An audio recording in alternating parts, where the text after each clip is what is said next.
ये है पहाड़ों की शहजादी जीप। जब भी आप वैलीज का टूर करें तो आपके साथ जीप का होना बहुत ज़रूरी है। आए आगे आपको हम दिखाते हैं अपनी सकाफत। ये आप देख रहे हैं कि ये तलवार, और एक हाथ में तलवार है और दूसरे हाथ में इनका वो एक रोकने वाली चीज़ है। नाम मेरे जहन से निकल चुका है। ये चीज़ यहाँ पे हमारा कल्चर है हज़ारा डिवीज़न का। ये बोर्ड आपको दिख रहा है, ये लिखा हुआ है जी गतका।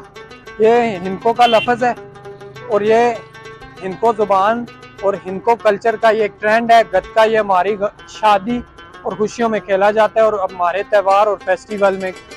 ये जब यहाँ पे आएंगे तो ये पूरा आपको गाइड मैप मिलेगा। Mansehra point, land of valleys. Mansehra is the home of the mesmerising valley of Pagan, Siran, Pakhal, Poonch and Agror Tanawal lying in the बहुत लंबा है। जब यहाँ पे आप आएंगे पूरा इसको रीड करेंगे तो आपको गाइड हो जाएगा।